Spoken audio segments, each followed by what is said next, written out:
fun to do bad things, but I wanted to do hood rat stuff with my friends. Then you see a pack of Hell's Angels going by, people are going to want to look. Next thing you know, cars. Because they're just staring at us and not paying attention to stop traffic. If you wanted to break the law on an everyday norm, you should have joined a street gang. That's what they're known for. That's what they do. You're not allowed to steal cars on my block. We steal those cars. I mean, it was so bad by us in Vegas.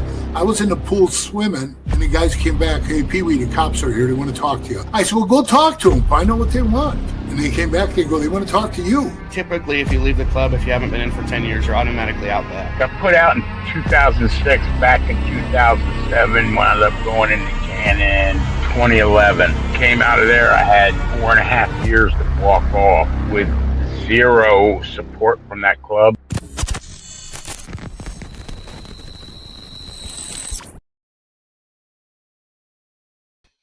Welcome to this episode of Chatting with Stacks. I'm your host, Bill Stacks, and today we're going to talk about the outlaw who beat up a man for wearing support gear for the Hells Angels.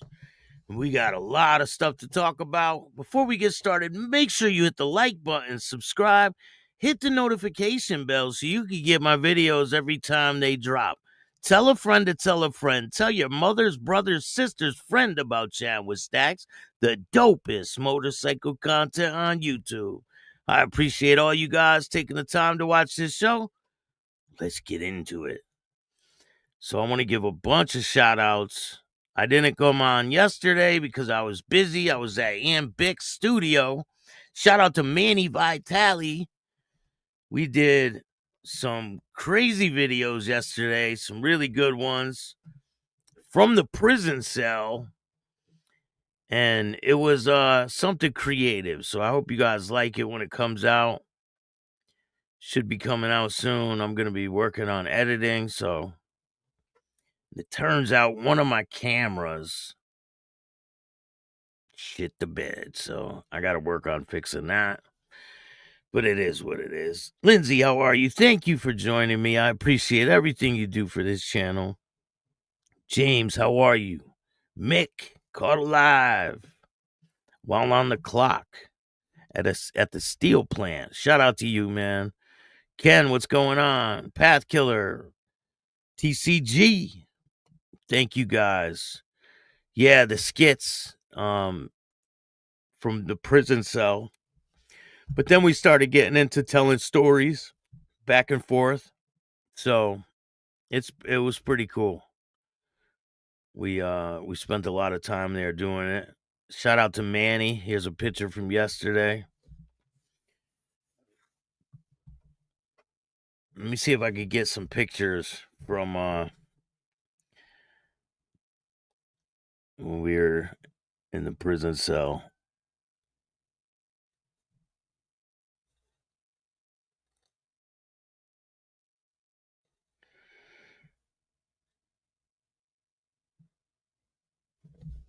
Yeah, I got them right here.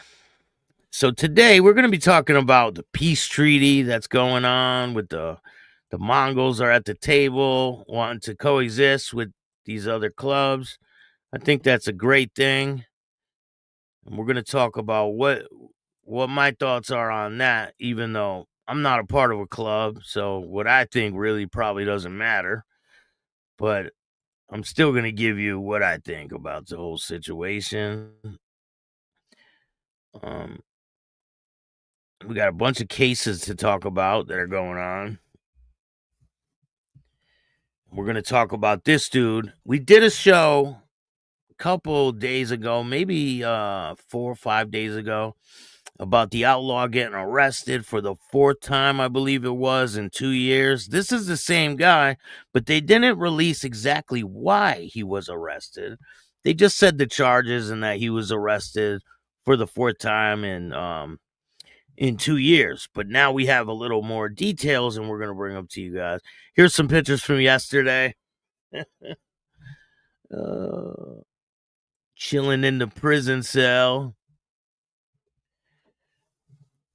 playing cards. But it was pretty cool. You guys will see.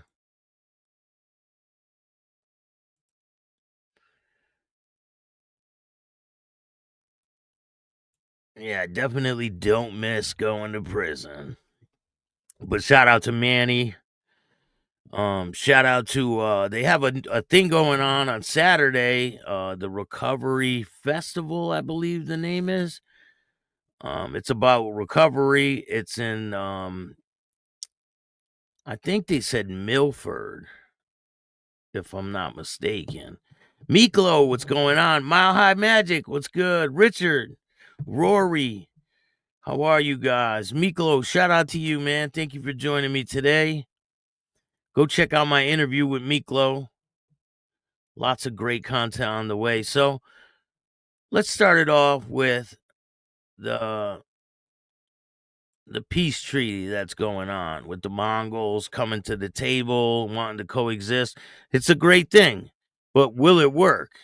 So the COC, if you guys don't know who they are, it's in the motorcycle world, the COC most commonly refers to the Confederation of Clubs, a regional or national organization formed by various motorcycle clubs to promote unity, protect members' rights, and improve the biker image, and act as a neutral platform for clubs to address shared issues and legislation.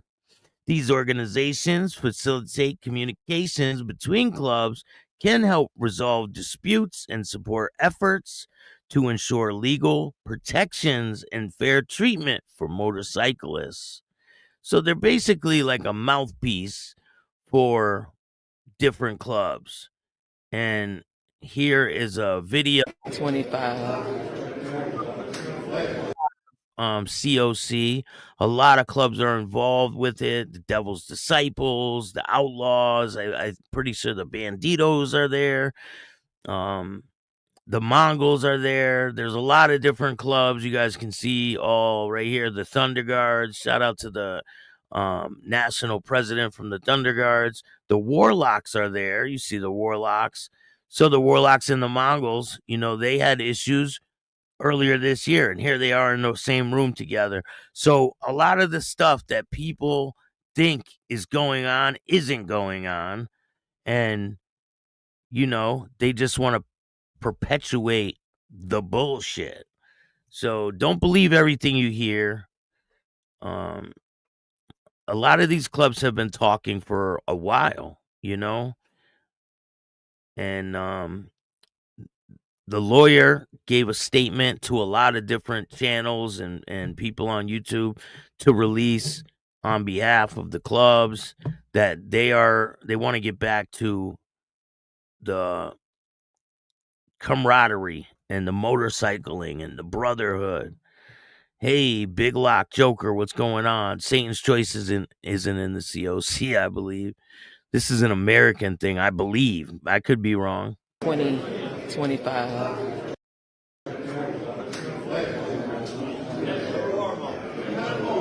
Income. Sons of Silence are there. Held in Biloxi, Mississippi.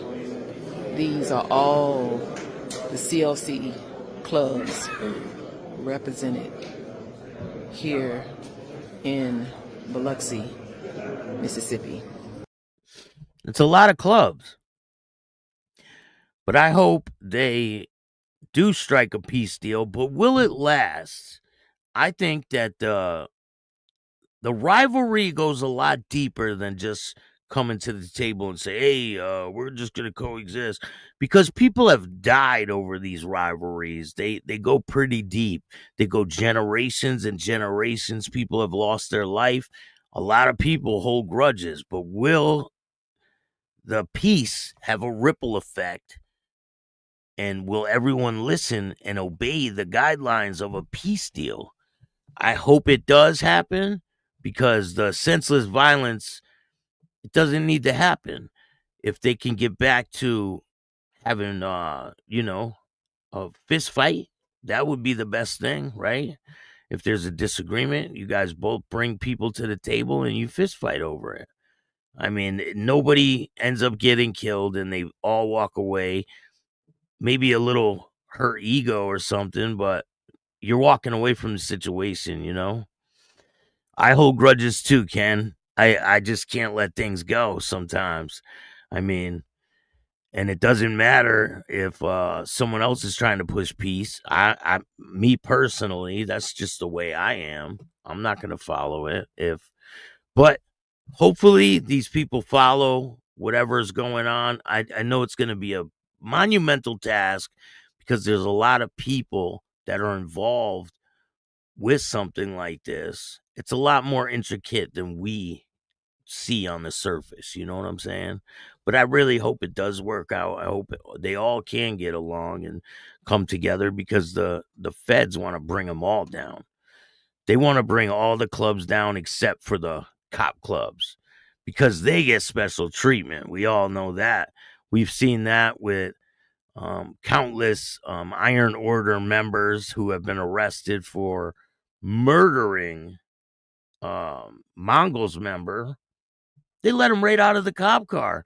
So I interviewed Breeze. Breeze was there that day in Denver, and we talk about this guy getting arrested, allegedly, and them letting him right outside the other side of the cop car with no problem. He was is an Iron Order member, and he straight murdered a Mongols member, shot another member in cold blood, and got away with it. No charges were ever brought. That seems to be what happens when these Iron Order members get in trouble. They end up using their connections with law enforcement, and they end up getting out of it. So just be careful if you're ever around the Iron Order. They're setting people up for straight failure because you're not going to win against them. They're cops. It's not going to change. So today we're talking about this guy. It's the same man who was arrested on Canada Day, I guess, from the people that I've spoken to. It's kind of like the 4th of July, kind of. It has to do with people that have lost their life over on various wars and things like that, and they celebrate these people who have lost their life. So this member of the Outlaws was arrested during the Canada Day celebration. He tried to lay a black wreath like at the foot of one of these monuments, and they said no colors allowed in the park. They had their cuts on. They were with some support members as well, and they ended up getting arrested. They're leading them out of the ceremony, and you could see in this video, the guy's wife jumps on him, and the cops are trying to like break her up, and she's like jumping on the cops. But I have the video from when he got arrested last time, and we're going to talk about this new case where he got arrested for beating up a man for wearing Hells Angels support gear. And that's a little bit of shows you how deep these rivalries go. I mean, this guy assaults some guy just because he has support gear on. So let's take a look at that old video. Now this is where they're leading him away. He's in handcuffs. They're leading him away.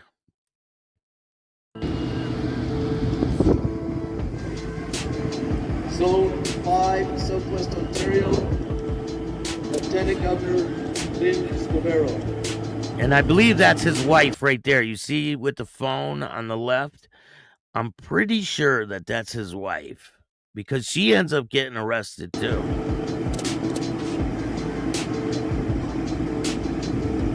You see, he's like not trying to walk. He's like, giving tension, and they're like pushing him along. Harold Johnson, Royal Canadian Artillery, 11th Battery.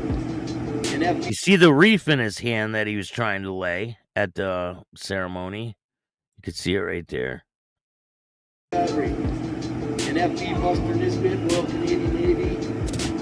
Brad 2, Tanya Nisbet. His wife is right there in front of that other officer. Nisbet, granddaughter.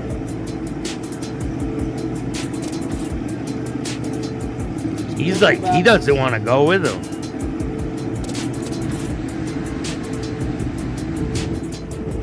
Knights of Columbus on Senior J.A. Cook Assembly, Joe Sasha. See, she's recording. In And watch, memory you'll of Charles see. Stevens, She jumps on the cop. Watch. Patrick Stevens.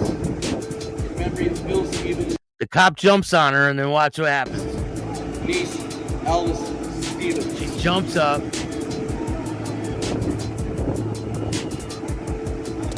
Boom, she jumps up. See all the cops running? Look. Now she's jumping on them. She's fighting them.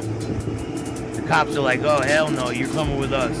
Trooper They Alan push her off Weibel, World screen. War II veteran, laid by son Major Rick Weibel and grandson Lieutenant Commander Craig Weibel. And then here comes the cavalry.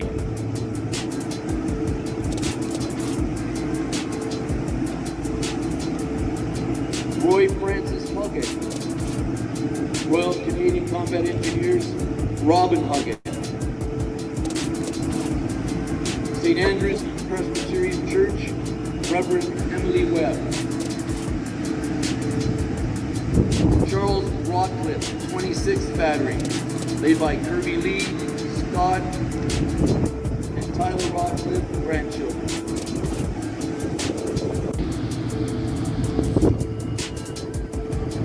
Zone 5, Southwest Ontario, Lieutenant Governor Lynn Guevara.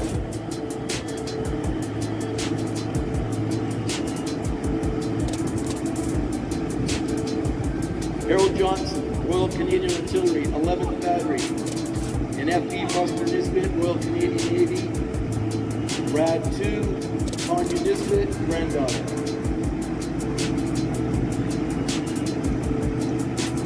Temple Baptist.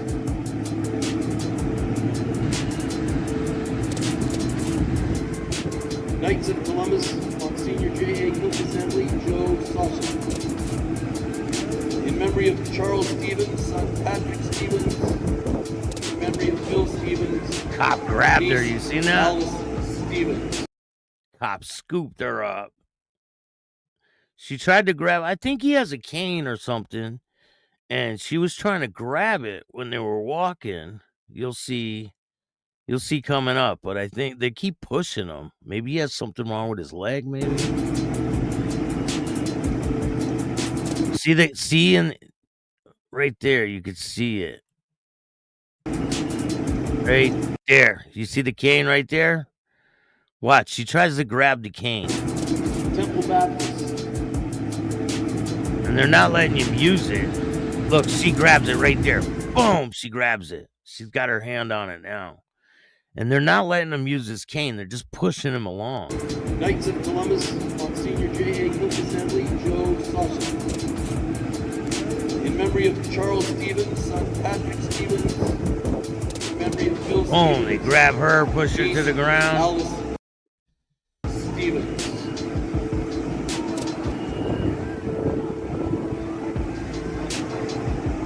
Now she's fighting with him.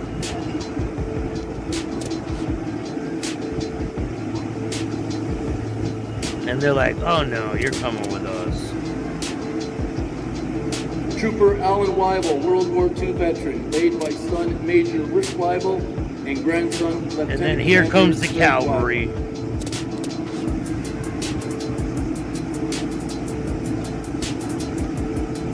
Roy Francis Huggett, Royal Canadian Combat Engineers, Robin Huggett. St. Andrew's Presbyterian Church, Reverend Emily Webb. There's some outlaw prospects there. You could see the cut right there. So the outlaw prospects have probationary on their back. I think it says probationary outlaws. And then there's another prospect for another club. I think it's a support club. Charles Rockcliffe, 26th Battery, laid by Kirby Lee, Scott, and Tyler Rockcliffe, grandchildren. But anyway, this man has been arrested again. This is after this situation. So let's get into it. So, alleged outlaw biker charged after man wearing rival gear is assaulted. An alleged member of the Outlaws Motorcycle Club is facing charges for the third time in less than a year after Sarnia police say man wearing rival club biker support gear was assaulted in a grocery store parking lot. The incident prompted the city's deputy police chief to warn the public about risks of wearing motorcycle club support gear. The 54-year-old man, who was wearing clothing associated with a biker club, the Hells Angels, was walking on Exmouth Street near Indian Road in Sarnia. I think that's how you say it, right? On August 8th, when an occupant of a passing vehicle identified himself as a member of a different motorcycle club and confronted the pedestrian, police said. The pedestrian continued to walk to the No Frills grocery store, where others showed up and attacked him, causing minor injuries, police said. The parking lot was full of people at the time, and members of the public intervened before the attackers fled, police said. This is probably the first time I've ever seen this level of violence. Obviously, our concern is that things could always escalate, the deputy police chief said, who warned that the incident highlights the risk of wearing biker support gear. One of the concerns is the availability and the ease of access to support wear. The ease of access to support wear, meaning you could get it easy. I mean, he said the clothing that's available online at stores and at large gatherings like Friday the 13th event in Port Denver, you don't really understand what you're buying, he said. Motorcycle gangs have strict rules that only allow members to wear clothing with their names and logos, but anyone can sport the club's support gear, which doesn't feature the gang's name or logo. The Hells Angels support merchandise features the number 81, representing H, the eighth letter of the alphabet, and an A, the first letter of the alphabet, or the words Big Red Machine. The head of the OPP Biker Enforcement Unit echoed Hansen's warning about the risks of wearing biker support gear. We would like to take this opportunity to remind members of the public that although it is not illegal to purchase, sell, or wear OMG, outlaw motorcycle gang supporting clothing, given the violence that arises between rival OMGs, wearers of support merchandise may unknowingly be impacted their own safety. They word this shit pretty weird. Detectives whose unit assisted the Sarnia police in an investigation said in a statement that he and Hansen and Wade declined to name which biker support club gear the victim was wearing, citing concerns for public safety. The Outlaws have a long, bitter rivalry with the Hells Angels that has led to violence in the past. The Hells Angels are the largest outlaw motorcycle gang in the world and have more than 24 support clubs in Canada, including the Gatekeepers, the Red Devils, the One Order in southwestern Ontario. The Outlaws are the second largest outlaw motorcycle gang and have chapters in Sarnia. Investigators use surveillance footage to identify suspects in the grocery store clash. Police searched 2 homes, one in Point Edward and the other one in Sarnia, and arrested 2 men and seized evidence, police said. Arthur Shura, 65, of Point Edward, and the Sarnia man, 43, are charged with assault and causing a disturbance and conspiracy to commit indepicable offense. I don't know what the hell that is. Sarnia is an alleged member of the Outlaws Sarnia chapter and has been charged 3 times in the past 10 months following public disturbances. He was charged causing a disturbance, breaching court order for trying to lay a black wreath during the Remembrance Day ceremony at Veterans Park. The incident, which was captured on video, prompted the Outlaws to release a statement criticizing police for unfairly targeting its members at a public event. Sarnia is charged with causing a public disturbance in public place and disobeying a court order following the clash in Sarnia's park and on Canada Day. Sarnia was released on bail following the latest arrest, while his co-defendant was released on a undertaking, a document created by either court or police that places the charged person under certain conditions. So we'll see what ends up happening with this case. But damn, what do you guys think about wearing support gear? I've heard stories about people getting killed for wearing support gear. It has happened in my state before. Outlaws killed a man for wearing Hell's Angels support gear, and they were charged, and then all of a sudden the charges got dropped and the whole case went away. They didn't even do prison time for it. It's pretty crazy. Hey, Mountain Woman, how are you? Tommy, anything new on the two brothers? Yes, there is something new, and I'm going to be doing a show this week on them. Here, let me show you the thumbnail. We got the creator, the 1% legend herself, their mom. This one's funny.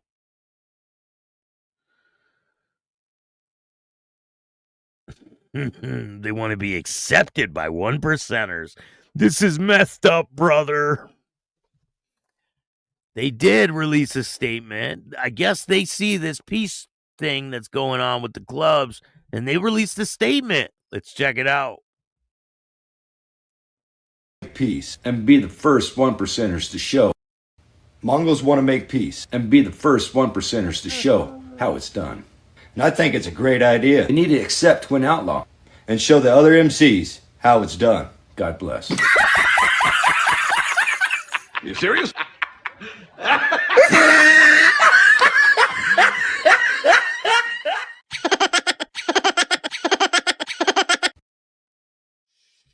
So they said they need to learn how to accept Twin Outlaws. They don't need to learn how to do nothing. You two idiots need to just take those jackets off and wipe your ass with them. That's what you should do. They need to learn how to accept Twin Outlaw. Like you guys are someone to fuck with. I would wipe my ass with your cuts and your fucking headbands. Mongols want to make peace and be the first 1%ers to show how it's done.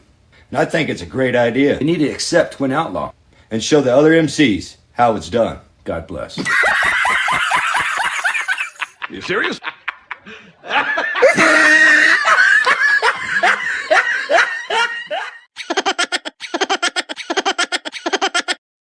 Mongols want to make... Oh, that's funny.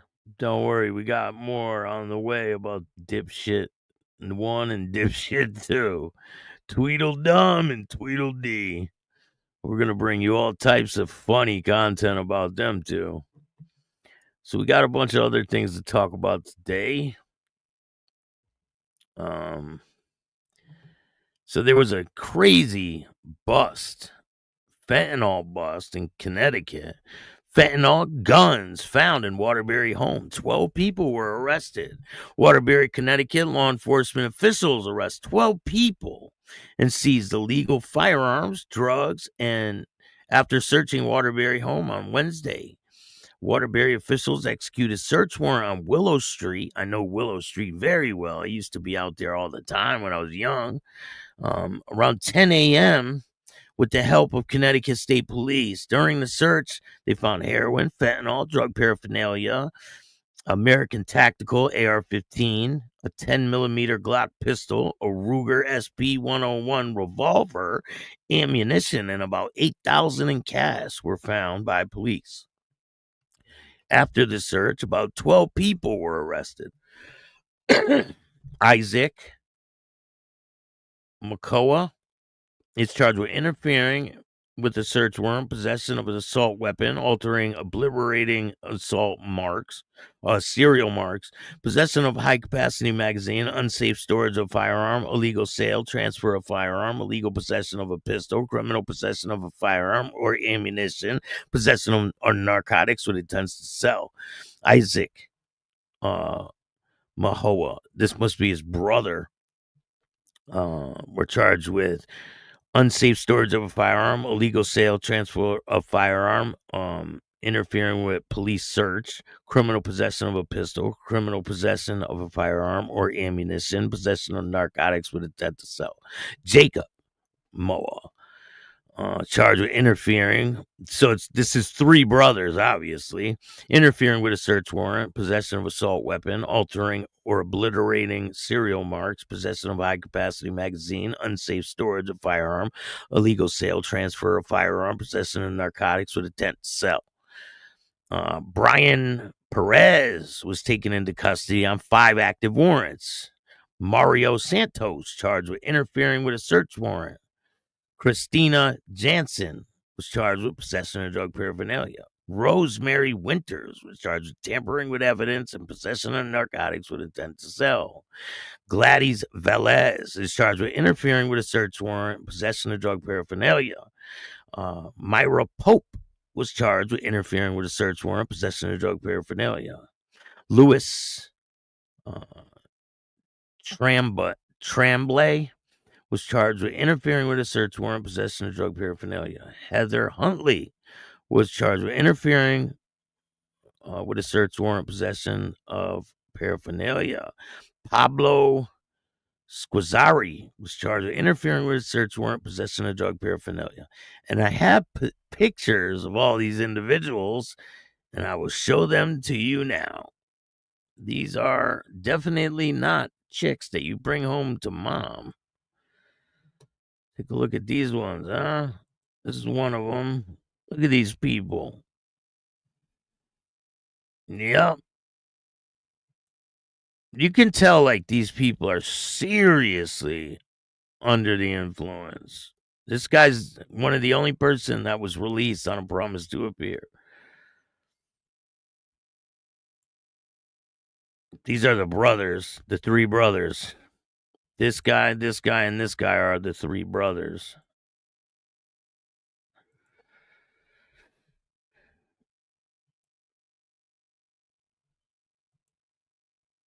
Ooh. Ooh. I mean, they all look like they got serious drug problems. Don't they? This woman right here got caught with a whole bunch of stuff. She's in a world of shit. This one. Heather Huntley, her name is. But you can tell, like, these people have serious drug addiction issues. Like, come on, man. Get it together.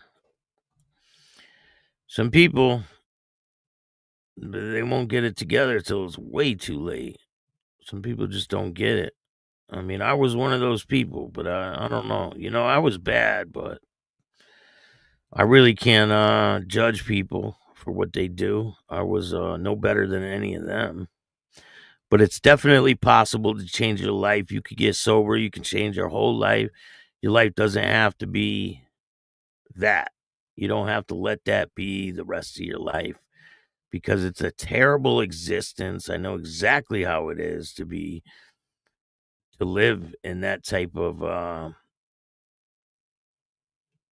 life. It just sucks. Really does. All right, we got a bunch of other things to talk about today. All right, this is a crazy case. This is out of Australia. And my bad for the blurry picture. Operation X-Ray Bold in the Morton District. Morton District. Domestic and Family Violence Vulnerable Persons Unit, Serious Crime Investigation Team have charged a man with additional 28 serious domestic violence offenses as an investigation continues into Operation X-Ray Bold. 33-year-old North Lakes man with alleged ties and a known associate of the Banditos Outlaw motorcycle gang was originally charged with 12 offenses. I talked about this. This was originally on June 13th after a number of previous incidents were reported to police by a woman who knows the man. On August 20th, future investigation led detectives to charge a man with additional 4 offenses in relation to the original victim and 24 offenses in relation to the second male victim, who is known to the man. So listen to these charges. 33-year-old North Lakes man has been charged with 18 counts of R, 2 counts of choking, and 1 count each of coerce, control, expose a child, common assault, torture, unlawful striking, intimidation, harassing, or abuse, acts intended to transmit dangerous disease, assault causing bodily harm, and deprivation of liberty. He remains in custody and is due to appear in Brisbane Magistrates Court on the 30th of September. The Morton District detective believe there may be more victims, and they are urging anyone who may have been a victim of this man to contact police. So this guy's apparently a pretty bad person. Detectives apparently have and significance of reporting and domestic violence, so please be assured that we will treat you and your story with respect. There are multiple ways to report what has happened depending on your situation. Anyone with information is urged to contact police. That's a serious situation, but he is screwed. Again, on this case, you guys remember we talked about this the other day, the Screaming Demons Motorcycle Club. He hired the president of the club to firebomb his own restaurant. He was arrested. I mean, the guy who did it was arrested right away, right when it happened. So there's more charges against him coming.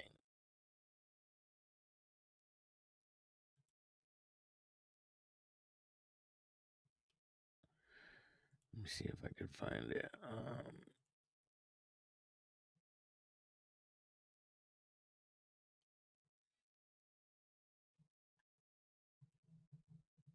I will get you the charges when I can find them. But there's more charges against him going. I mean, he hired, as a mountain woman says, as a biker's old lady, I know my place. I follow the rules. I know what's my business and what's not. I never questioned. I support my old man 100%. Heck, I wash his underwear and socks, she says. Shout out to you. Prepared statement.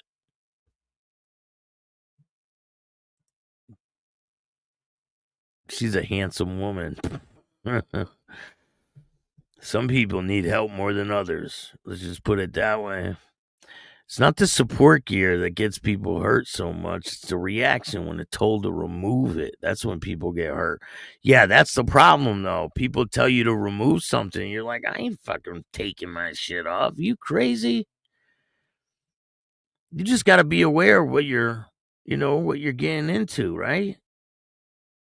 Hey, Duka, what's going on? Can't sleep as usual. Shout out to you, though. Thank you for joining me, man. Travis, what's going on? Jaman. Well, as it happens, it doesn't seem that bad. Dax Slim saying hello from Montana. You have one of the best shows. 22 likes, 60 watts, and smash that like button. Feed the wood chipper. 100%. That last person should be definitely fed into that. So, Saskatoon officer breaks silence on house party that led to 5 suspensions. It's a house party that sent a shockwave through the ranks of the Saskatoon Police Service. It took place mid-September 2024 at the home of a member of Police Elite Tactical Unit or Emergency Response Team. Events at a backyard hot tub and pool party ultimately led to the suspension of 5 officers, including 3 from the tactical unit, allegations of assault and allegations of professional misconduct involving a member of an outlaw motorcycle gang. It triggered an internal investigation by Force Professional Standard Division and external review by the Province Serious Incident Report Team. 1 year later, the investigation is still ongoing. The police search did not reveal suspicions of 5 officers until Chief Cameron McBride was quizzed by reporters in November 2024, 6 weeks after they were placed on paid leave. He gave no details other than to say that whatever happened or whatever took place when the officers were off duty, one of the 5 officers was fired at the end of July 2025. Police made no public statement about the officer's dismissal. It has been a long and challenging one, and one that I really, really look forward to having resolved, McBride told the CBC in an interview on August 21st concerning the status of the investigation. The behavior of officers at a party and the actions of the ERT members since then, creating a rift between rank and file officers, management, and the tactical team. Officers who contacted the CDC say they are speaking out now because the actions of a few do not reflect the values of the major police. Do not reflect the values of the majority of the police. They are not concerned with the alleged assault. The behavior of the tactical team members, whether the police undercover program is compromised. If they could have swept it under the rug and dealt with it internally, I'm sure that would be the way that it would have gone, said one officer. I don't think that they were going to volunteer to do press release that these guys got suspended unless they're forced into a corner to do it. The CBC is not identifying the officers who came forward because they're not authorized to speak about the investigation.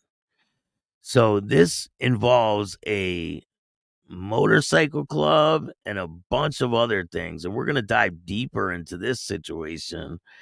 But why do you think 5 officers in the investigative team that's supposed to investigate motorcycle clubs, and there's a motorcycle club member involved, and it has to do with a party after hours when they're not on the clock? What do you guys think it has to do with? Sounds pretty crazy to me, but I'm going to get more details on that, and we'll let you guys know exactly what that's all about.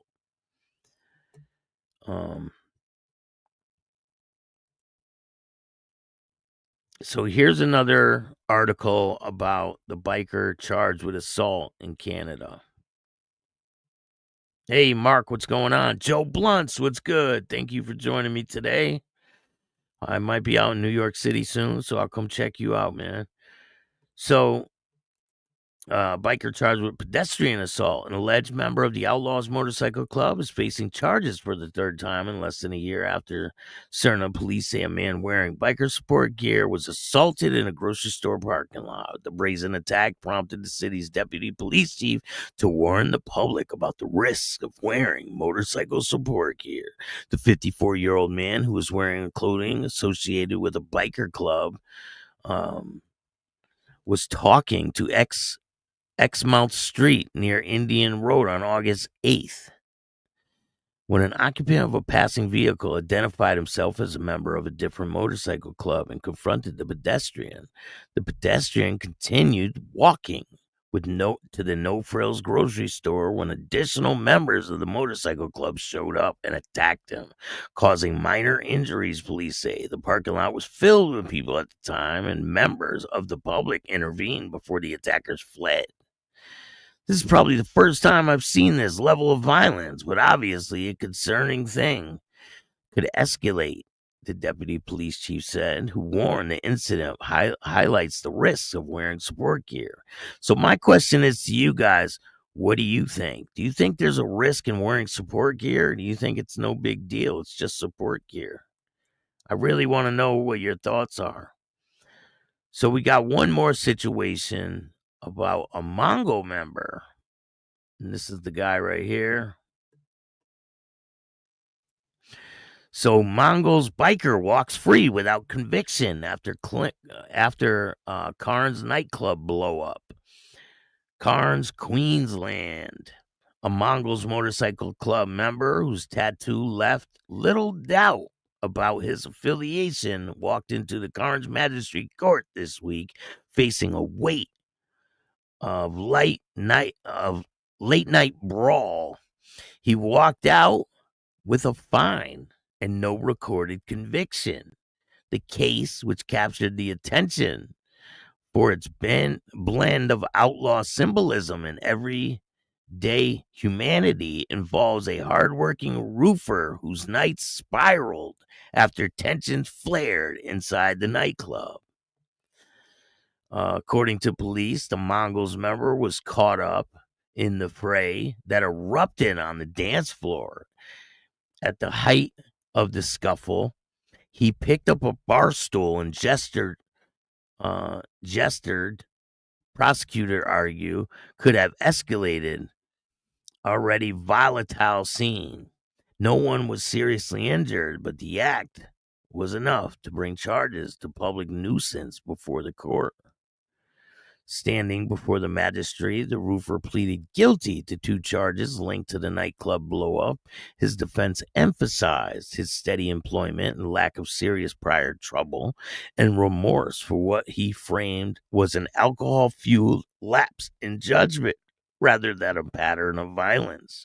The magistrate agreed. Instead of a conviction, the court imposed a fine, drawing the line under the case but avoiding the kind of lasting criminal record that could derail careers and restrict travel. That drew particular attention to the man's large Mongols motorcycle club tattoo, the emblem tied to one of the world's most dangerous outlaw motorcycle groups. For many in the public gallery, the tattoo was a jarring counterpoint to the defense's description of the man's as a tradesman and family provider, hardworking roofer. What's the goddamn problem? Like, so what? The guy has a tattoo, a Mongols tattoo. So what? He's in the club. Why is that a problem? Why is that jarring to the public? Still, the ruling also highlights the court's willingness to distinguish between reputation and reality. In this instant, the barroom blow-up ended not in prison time, but in a fine and a warning that future lapses may not be treated with leniency. So what do you guys think of this situation?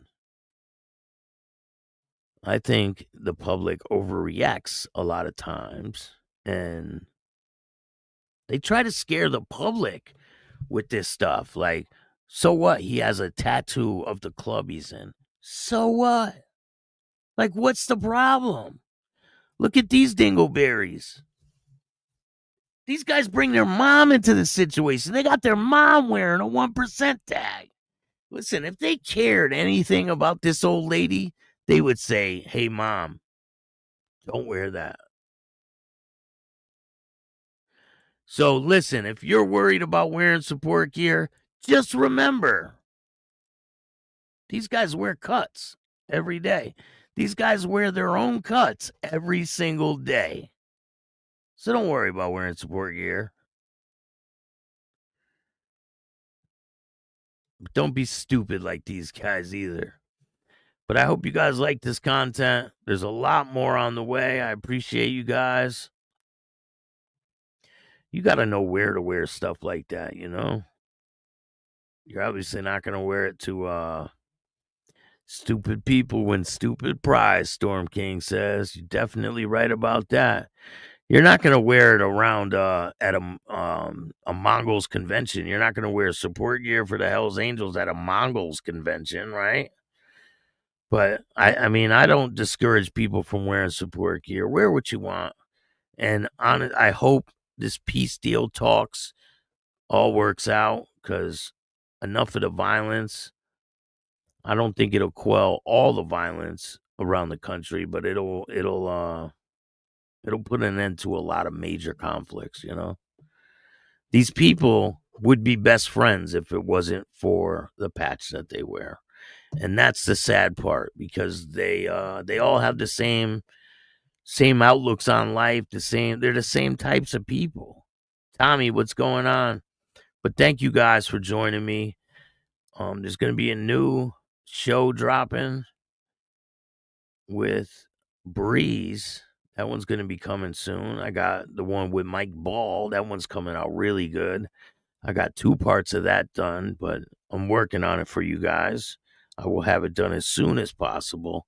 And I'm going to have this episode with Manny. So go check out Manny, My Fight, Our War. And he has a show with Thomas, the COSA member. He's the founder of COSA Motorcycle Club. The Knights of St. Anthony's, I think it is. But shout out to Thomas. Shout out to Manny Vitale. Go check out his show, My Fight, Our War. It's a pretty good show. Go check out Ambic. Check out my interview on Ambic. And if you like this show, hit the like button. Subscribe. Hit the notification bell so you can get my videos every time they drop. Check out Patreon. There's a new video over there. I put one up there right before I did this stream.